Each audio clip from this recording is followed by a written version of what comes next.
नमस्कार दोस्तों, आप देख रहे जनता जागृति न्यूज और मैं हूं राजन कुमार मिश्रा। 5 अगस्त को बांग्लादेश में हुए तख्तापलट के बारे में आप सब ने सोशल मीडिया और तमाम टीवी चैनलों पर देखा और सुना होगा। किस तरीके से बांग्लादेश में तख्तापलट होती है और शेख हसीना को वहां महज 45 मिनट के अंदर देश को छोड़कर भागना पड़ता है। ये सब तो ठीक था, लेकिन वहां प्रदर्शन कर रहे वहाँ के टीवी चैनलों के अनुसार जिन्हें यह कहकर प्रसारित किया जा रहा है कि ये युवा शक्ति हैं। अब ये युवा शक्ति, जरा सोचिए किस तरीके का युवा शक्ति हैं कि एक महिला का अंडर गारमेंट्स तक लूट लेते हैं और कैमरा पर ऑन कैमरा ये दिखाते हैं, लहराते हैं। ये किसी एक महिला का अपमान नहीं, बल्कि ये पूरे महिलाओं का अपमान है। और ये फ्रीडम फाइटर्स नहीं होंगे मेरे नज़र में, और ना ही ये युवा शक्ति हैं। ये वहशी दरिंदे या कहें कुछ और ही हैं। ये फ्रीडम फाइटर्स हो ही नहीं सकते, क्योंकि किसी देश को आज़ाद कराने वाला फ्रीडम फाइटर्स इस तरीके का हरकत कर ही नहीं सकता। ज़रा सोचिए कि ये किस तरीके का फ्रीडम फाइटर्स है। क्या अब नए बांग्लादेश में बच्चों के इतिहास में ये पढ़ाया जाएगा कि हमारे जो फ्रीडम फाइटर्स हैं वो ब्रा तक लूट लिए थे, ब्रा लूट कर बांग्लादेश को आज़ादी दिलाई थी? तो क्या बच्चों को पढ़ाया जाएगा कि जो हमारे स्वतंत्रता सेनानी जो थे वो किसी महिला का ब्रा लूट कर इस देश को आज़ादी दिलाए थे? ऐसा किसी को लिखने का हिम्मत है ही नहीं। और कमाल का बात देखिए ना, 80% आबादी जो है सिर्फ पीसफुल कौम की है। पीसफुल कौम कौन है? आप इसके बारे में भली भांति जानते होंगे। और 80% होने के बावजूद, उनका पूरा दबदबा होने के बावजूद, उनके शासन, उन्हीं के पीसफुल कौम वाली सरकार होने के बावजूद भी पूरे दुनिया में 57 देश हैं पीसफुल कौम के। इनमें से किसी का मजाल ये नहीं कि वो लोकतंत्र को सही तरीके से चला सके। और सभी 57 देशों में देखेंगे कभी लोकतंत्र सही से चल ही नहीं पाया, या कहें बहाल हो ही नहीं पाया।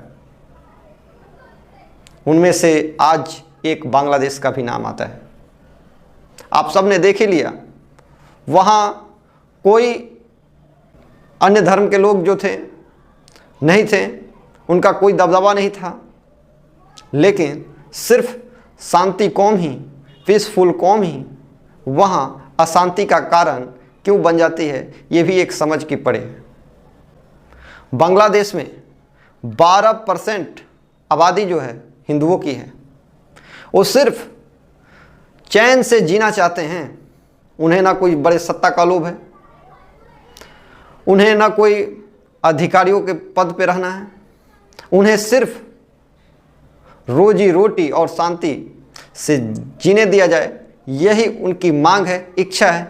वो भी उनको नहीं मिल पा रही बांग्लादेश में। आलम यह है, इन दिनों जब से तख्तापलट हुई है तब से 12% हिंदुओं को उनके घरों में घुस के मारा जा रहा है, मंदिरें तोड़े जा रही है। जैसा सोशल मीडिया पे खबर चल रही है उसके अनुसार हम आपको बता रहे हैं। कितनी खबर ऐसी भी हैं वहाँ मीडिया जो है दिखा भी नहीं रही है वहाँ की जो तस्वीर है। और हमारे भारत में जो 0.01% हैं, उन आबादी को खालिस्तान चाहिए। जो 18% आबादी हैं उन्हें गजवाए हिंद चाहिए।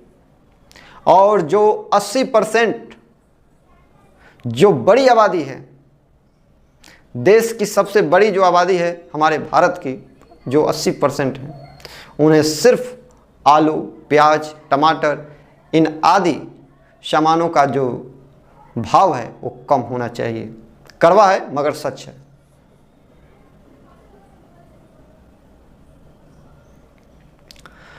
शेख हसीना के पिता मुजीबुर रहमान बांग्लादेश के राष्ट्रपिता थे। और राष्ट्रपिता का सम्मान पीस फुलकॉम ने किस तरीके से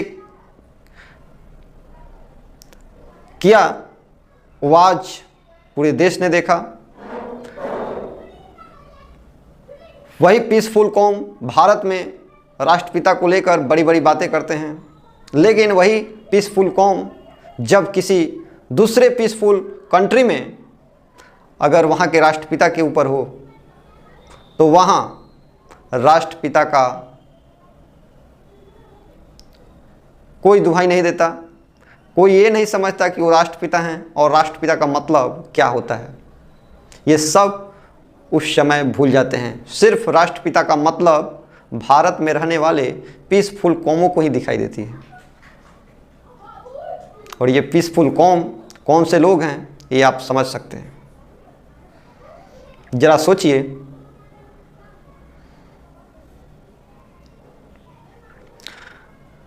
आप सोशल मीडिया पर तमाम जगह अपने देश के राष्ट्रपिता को लेकर कुछ टिप्पणी कर दें तो यही पीसफुल आपको राष्ट्रपिता का मतलब समझाने लगेगा, बताने लगेगा, यहाँ तक कि आपको अंधभक्त भी बोल दिया जाएगा। लेकिन हकीकत ये है कि वही पीसफुल कौम पीसफुल कंट्री में जब अपने ही राष्ट्रपिता के बारे में ये सारे सूझबूझ ज्ञान सब खो देता है।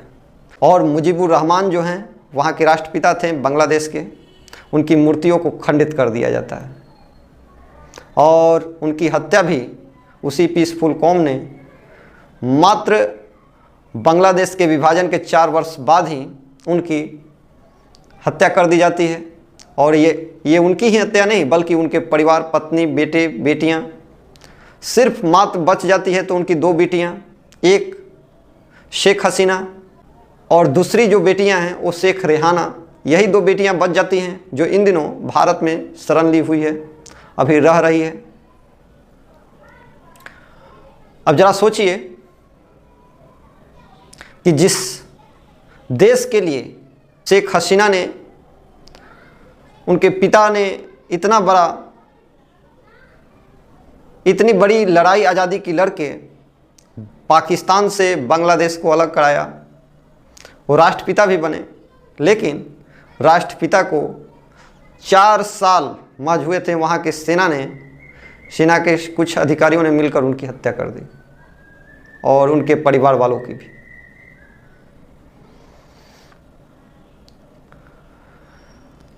उसके बाद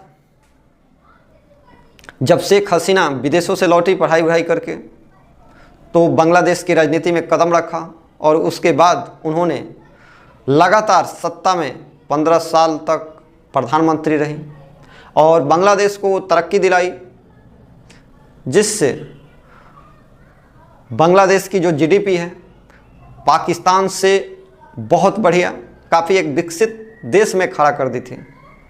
लेकिन फिर भी पीसफुल कौम ने उन्हें एक हिटलर का दर्जा दिया।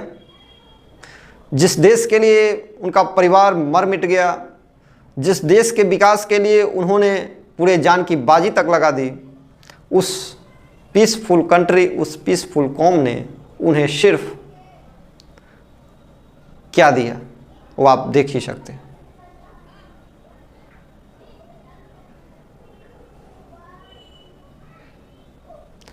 और ये सिर्फ बांग्लादेश ही नहीं, पूरे के पूरे 57 देश जो हैं, कोई भी स्थिर कहीं भी देखे तो लोकतंत्र का कोई वहाँ नामो निशान ही नहीं है।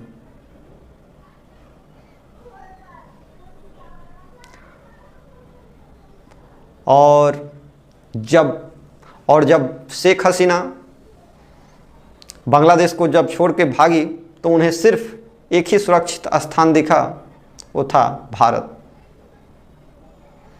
ये वही भारत है जिससे कुछ दिन पहले इसी भारत में रहने, इसी भारत में उपजे कुछ बुद्धिजीवियों को ये लगता था कि उन्हें भारत में रहकर डर लग रहा है।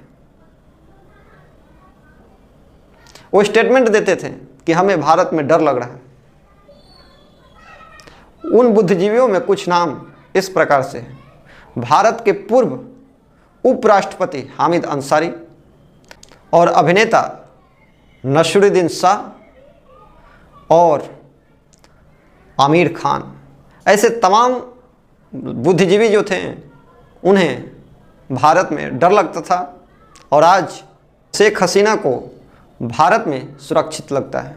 तो आज के लिए इतना ही, फिर किसी नए वीडियो में मिलेंगे। जय हिंद, जय भारत।